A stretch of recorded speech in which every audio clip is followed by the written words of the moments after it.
Krishna, Krishna, Krishna, Krishna, Krishna, Krishna, Krishna, Hey. Krishna, Krishna, Krishna, Krishna, Krishna, Krishna, Krishna, Hey. Krishna, Krishna, Krishna, Krishna, Krishna, Krishna, Rakshamam. Krishna, Krishna, Krishna, Krishna, Krishna, Krishna, Bahimam. Rama, Raghava, Rama, Raghava, Rama, Raghava, Rakshamam. Krishna, Keshava, Krishna, Keshava, Krishna, Keshava, Bahimam.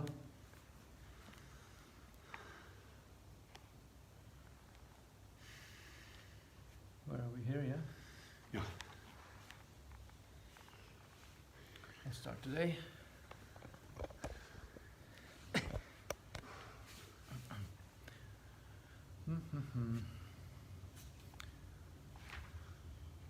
This is another instance of how a person takes shelter of the demigods. This is explained in the Bhagavad Gita. Kama istaistai hrita jnana. A person who loses his intelligence because of greed and lust forgets the Supreme Personality of Godhead and takes shelter of the demigods.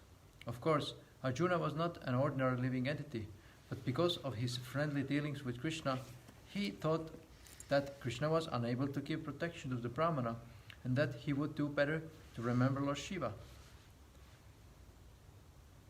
We read that. We read this. Okay, the other page. Okay, no worries.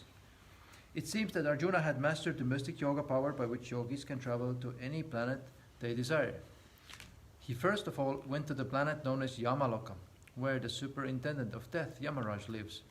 There he searched for the Brahmana's baby but was unable to find him. He then immediately went to the planet where the king of heaven, Indra, lives. When unable to find the baby there, he went to the planets of the fire demigods, then the Nairiti demigods, and then to the moon planet. Then he went to Vayu and Varuna Loka. When unable to find the baby in those planets, he went down to the Rasatala planet, the lowest of the planetary systems. After traveling to all these different planets, he finally went to Brahmaloka, where even mystic yogis cannot go. By the grace of Lord Krishna, Arjuna had that power, and he went above the heavenly planets to Brahmaloka. When he was unable to find the baby even after searching all possible planets, he then attempted to throw himself into a fire, as he had promised to the Brahmana. He would, if unable to bring back his baby. Lord Krishna, however, was very kind toward Arjuna because Arjuna was the most intimate friend of the Lord. Lord Krishna persuaded Arjuna not to enter the fire in disgrace. Krishna indicated that since Arjuna was his friend, if he were to enter the fire in hopelessness, indirectly it would be a blemish on him. Lord Krishna therefore checked Arjuna, assuring him that he would find the baby. He told Arjuna, "Do not foolishly commit suicide." After addressing Arjuna in this way, Lord Krishna called for his transcendental chariot. He mounted it along with Arjuna and began to proceed north.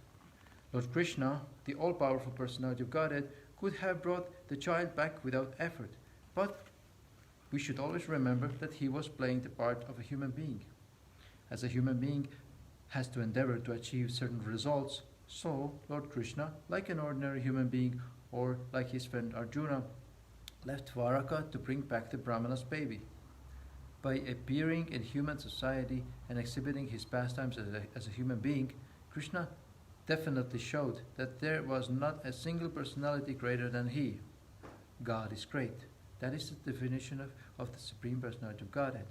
So at least within this material world, while he was present, Krishna proved that there was no greater personality within the universe.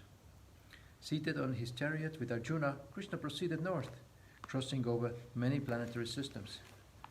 These are prescribed in the Srimad Bhagavatam as Saptadvip. Dvipa means island. These planets are sometimes described in the Vedic literatures as the Dvipas. The planet on which we are living is called Jambudvip. Outer space is taken as a great ocean of air, and within that great ocean of air there are many islands, which are different planets. In each and every planet there are oceans also.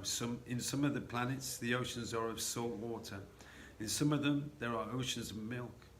In others there are oceans of liquor, and in others there are oceans of ghee or oil. There are different kinds of mountains also. Each and every planet has a different type of atmosphere. Krishna passed over all these planets and reached the covering of the universe. This covering is described in the Srimad Bhagavatam as great darkness. The material world as a whole is described as dark. In the open space there is sunlight, and therefore it is illuminated. But in the covering, because of the absence of sunlight, it is naturally dark.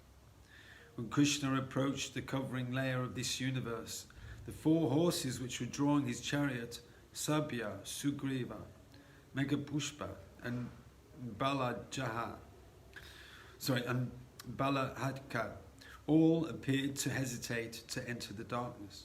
This hesitation is also a part of the pastimes of Lord Krishna, because the horses of Krishna are not ordinary. It is not possible for ordinary horses to go all over the universe and then enter into its outer covering layers.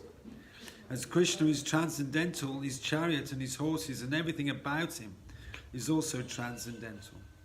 Beyond the qualities of this material world, we should always remember that Krishna was playing the part of an ordinary human being, and his horses also, by the will of Krishna, played the parts of ordinary horses in hesitating to enter the darkness. Krishna is known as Yogeshvara, as stated in the last portion of Bhagavad Gita, Yogeshvaro Hare. All mystic powers are under his control. In our experience, we can see many human beings who have yogic mystic powers and who sometimes perform very wonderful acts. But Krishna is understood to be the master of all mystic power. Therefore, when he saw that his horses were hesitant to proceed into the darkness, he immediately released his disc, known as the Sudarshana Chakra, which illuminated the sky 1,000 times brighter than sunlight. The darkness of the covering of the universe is also a creation of Krishna's, and the Sudarshana Chakra is Krishna's constant companion. Thus he penetrated the darkness by keeping the Sudarshana Chakra before him. Srimad Bhagavatam states that the Sudarshana Chakra penetrated the darkness just as an arrow released from the Sarangi bow of Lord Ramachandra penetrates the army of Ravana. Su means very nice, and Darshana means observation. By the grace of Lord Krishna's disc, Sudarshana, everything can be seen very nicely. Nothing can remain in darkness. Thus Lord Krishna and Arjuna crossed over the great region of darkness, covering the material universes.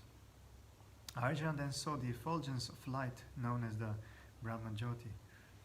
The Brahma-jyoti is situated outside the covering of the material universes, and because it cannot be seen with our present eyes, this Brahma-jyoti is sometimes called Avyakta. This spiritual effulgence is the ultimate destination of the impersonalists, known as Vedantists. The Brahma-jyoti is also described as Ananta Param, unlimited and unfathomed. When Lord Krishna and Arjuna reached this region of the Brahma-jyoti, Arjuna could not tolerate the glaring effulgence, and he closed his eyes. Lord Krishna's and Arjuna's reaching the Brahma-jyoti region is described in the Hari Vamsha. In that portion of the Vedic literature, Krishna informs Arjuna, "My dear Arjuna, the glaring effulgence, the transcendental light you are seeing, is my bodily rays. Achieved of the descendants of Bharata, this Brahma-jyoti is I myself." As the sun disk and the sunshine cannot be separated, Krishna and his bodily rays, the Brahma-jyoti, cannot be separated. Thus Krishna claims that the Brahma-jyoti is he himself.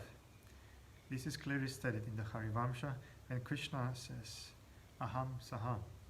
This Brahma-jyoti is a combination of the minute particles known as spiritual sparks, or the living entities known as Chitkana. The Vedic word Soham, or I am the Brahma-jyoti, can also be applied to the living entities who can also claim to belong to the Brahma-jyoti. In the Harivamsha, Krishna further explains, "This Brahma-jyoti is an expansion of my spiritual energy."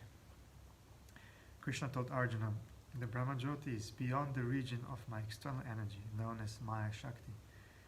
When one is situated within the material world, it is not possible for him to experience this Brahman effulgence. Therefore, in the material world, this effulgence is not manifested, whereas in the spiritual world, it is manifested. That is the purport of the words Vyakta Avyakta. In the Bhagavad Gita, it is said, Vyakta Vyaktat Sanatana. Both these energies are eternally manifested. After this, Lord Krishna and Arjuna entered a vast spiritual water. This spiritual water is called the Karanarnava ocean, or Viraja.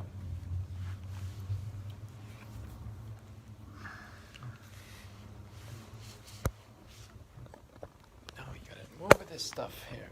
Yeah, because our tripod is gone. No. Viraja, which means that this ocean is the origin of the creation of the material world. And the place is known as Viraja because this place is free from the influence of the three qualities of the material world. In the Mrityunjaya Tantra, a Vedic literature, there is a vivid description of this Karana ocean or Viraja. It is stated there that the highest planetary system within the material world is Satyaloka or Brahmaloka, beyond which are Rudraloka and Mahavishnuloka. Regarding this Mahavishnuloka, it is stated in the Brahma Samhita, Ya Karanarnava Jale Bhajatisma Yoga. Lord Mahavishnu is lying in the Karana ocean.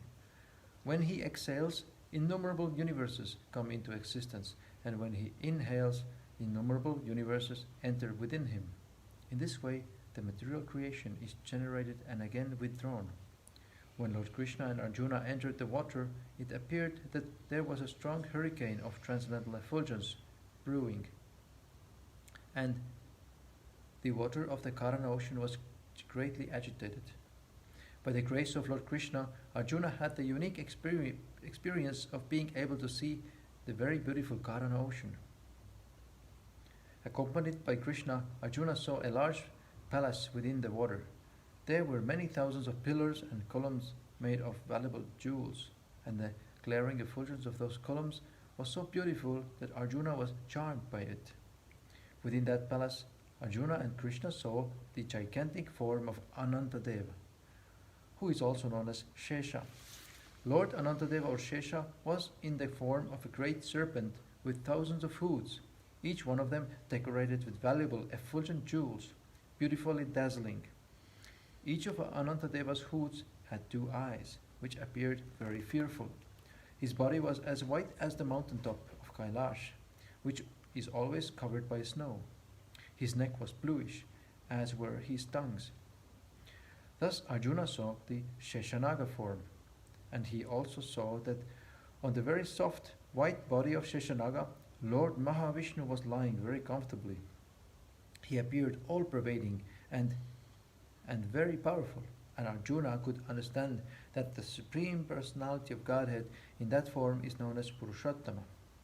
He is known as Purushottama, the best or the Supreme Personality of Godhead, because from this form emanates within the material world another form of Vishnu known as Karparakashai Vishnu. The Mahavishnu form of the Lord, Purushottama, is beyond the material world. He is also known as Uttama. Tama means darkness and Ut means above, transcendental. Therefore, Uttama means above the darkest region of the material world.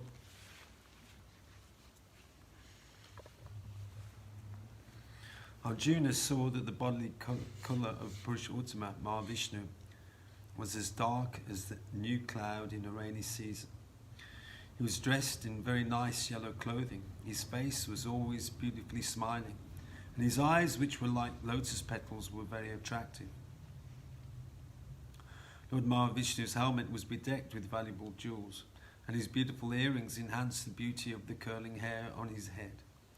Lord Mahavishnu had 8 arms, all very long, reaching to his knees. His neck was decorated with the Kaustubha jewel, and his chest was marked with symbols of Shivatsa, which means the resting place of the goddess of fortune. The Lord wore a garland of lotus flowers down to his knees. This long garland is known as the Vaijayanti garland. The Lord was surrounded by his personal associates Nanda and Sananda, and the personified Sudarshan disk was also standing by him. As stated in the Vedas, The Lord has innumerable energies, and they also stood there personified. The most important among them were as follows: Pusti, the energy for nourishment. The energy. Where are we? The energy for nourishment. Shri, the energy of beauty. Kirti, the energy of reputation, and Aja, the energy of material creation. All these energies are invested in the administrators of the material world, namely Lord Brahma, Lord Shiva, and Lord Vishnu, and in the kings of the heavenly planets, Indra, Chandra, Varuna, and the sun god. In other words, all these demigods, being empowered by the Lord with certain energies, engage in the transcendental loving service of the Supreme Personality of Godhead. The Mahavishnu feature is an expansion of Krishna's body. The Brahma Samhita also confirms that Mahavishnu is a portion of a plenary expansion of Krishna. All such expansions are non-different from the personality of Godhead. But since Krishna appeared within this material world to manifest his pastimes as a human being, he and Arjuna immediately offered their respects to Lord Mahavishnu by bowing down before him. It is stated in the Srimad Bhagavatam that Lord Krishna offered respect to Mahavishnu. This means that he offered obeisances unto him only because Mahavishnu is non-different from he himself. This offering of obeisances by Krishna to Mahavishnu is not, however, the form of worship known as Ahangrahobhasana, which is sometimes recommended for personalities trying to elevate themselves to the spiritual world by performing the sacrifice of knowledge. Such persons are also mentioned in the Bhagavad Gita. Jnana yakyena chap anye yakjanto mam upasate. Although there was no necessity for Krishna to offer obeisances, because he is the master teacher, he taught Arjuna just how respect should be offered to Lord Mahavishnu. Arjuna, however, became very much afraid upon seeing the gigantic form of everything, distinct from the material experience. Seeing Krishna offering obeisances to Lord Mahavishnu, he immediately followed him and stood before the Lord with folded hands. After this, the gigantic form of Mahavishnu, greatly pleased, smiled pleasingly and spoke as follows. My dear Krishna and Arjuna, I was very anxious to see you both, and therefore I arranged to take away the babies of the Brahmana and keep them here. I have been expecting to see you both at this place. You have appeared in the material world as my incarnations in order to minimize the force of the demoniac persons who burden the world. Now, after killing all these unwanted demons, you will please come back to me. Both of you are incarnations of the great sage, Narayana. Although you are complete in yourselves, to protect the devotees and to annihilate the demons, especially to establish religious principles in the world, so that peace and tranquility may continue. You are teaching the basic principles of factual religion, so that the people of the world may follow you and thereby be peaceful and prosperous. Both Lord Krishna and Arjuna then offered their obeisances to Lord Mahavishnu, and taking back the Brahmana's children, they returned to Dwarka via the same route by which they had entered the spiritual world. All the children of the Brahmana had duly grown up. After returning to Dwarka, Lord Krishna and Arjuna delivered to the Brahmanas all of his sons. Arjuna, however, was struck with great wonder after visiting the transcendental world by the grace of Lord Krishna. And by the grace of Krishna, he could understand that whatever opulence there may be within this material world is an emanation from him. Any opulent position a person may have within this material world is due to Krishna's mercy. One should therefore always be in Krishna consciousness, in complete gratefulness to Lord Krishna, because whatever one may possess is all his mercy. Arjuna's wonderful experience due to the mercy of Krishna is one of the many thousands of